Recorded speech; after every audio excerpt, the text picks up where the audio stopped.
Alright, what you need to look at for today is adding and subtracting fractions with the same denominator. Okay? You also have to remember your integer rules today when we're doing fractions. So let's look and see what this looks like.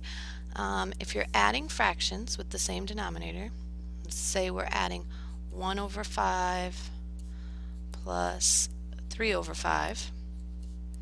You keep the denominator, or the bottom, so you keep 5, and 1 plus 3 is 4. Okay, that's one example. Let's do another example. Let's say you have 1 over 9 plus 2 over 9. You will keep the denominator the same because it's 9. See, they're both 9, they're the same. So it's 9. You get 1 plus 2 is 3, but on this one you have to simplify. You can divide both by 3. So 3 divided by 3 is 1. 9 divided by 3 is 3. So my answer would be 1/3.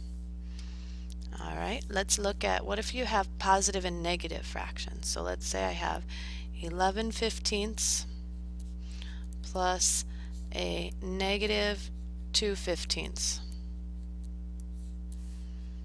Well, the denominator is 15, so it stays 15 in the bottom. But what is 11 plus negative 2? Well, that's positive, I'm sorry, positive 9. Positive 9/15. But this one, I can divide them both by 3, and so I get 3 over 5. Let's see one there, they're both negative. Negative 1/3 plus negative 4/3. So that answer is going to be 3 on the bottom and then negative 5. So you can write it as negative 5 over 3, or you could say, well, 3 goes into 5, 1, and 3 here. So I could say it's negative 5 over 3 or negative 1 and 2/3. These are the same.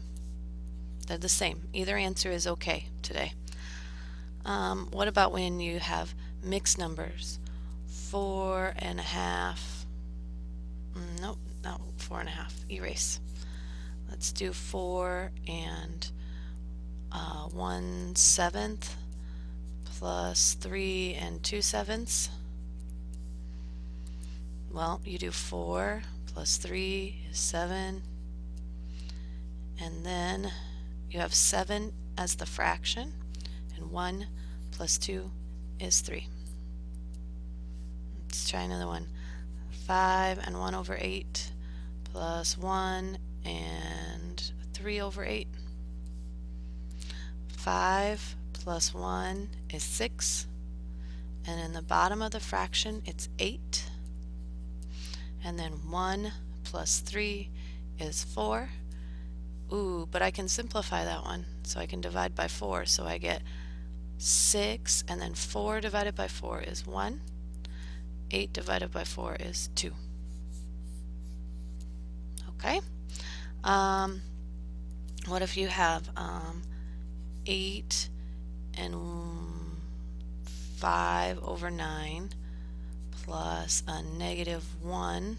No, I don't like writing it like that. Plus a negative 1 and 1/9. Okay, let's look at that one.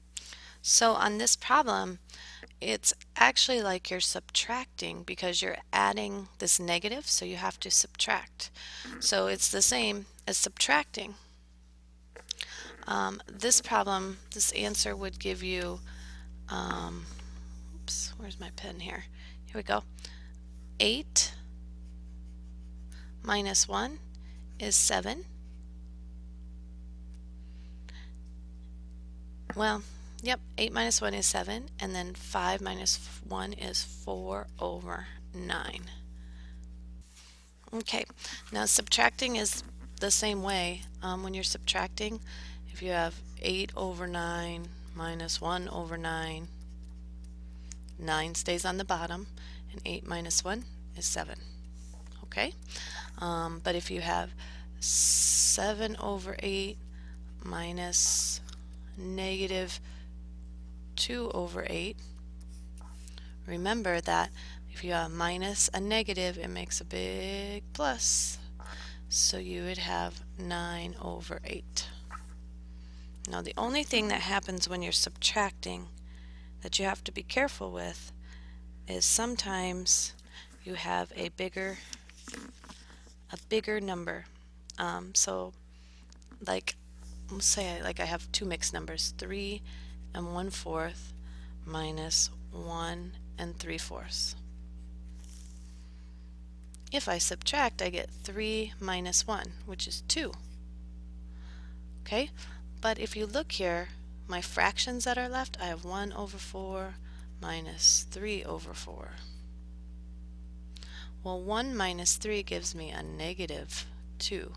And I can't have that with my fraction. I can't say negative 2 over 4 with this fraction. So what I have to do is I'm going to have to borrow. So because I have this negative number right here, I'm going to have to borrow.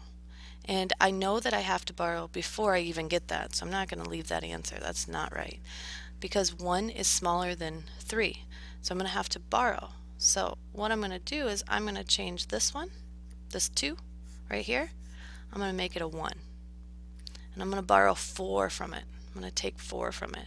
So I'm going to make this, instead of saying 1 over 4, I'm going to make this 5 over 4 minus 3 over 4. Now 5 minus 3 is 2 over 4, and it's positive, so that works.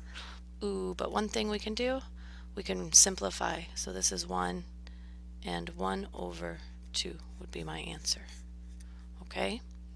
So you can't get a negative fraction when you have a mixed number, so you're going to have to borrow.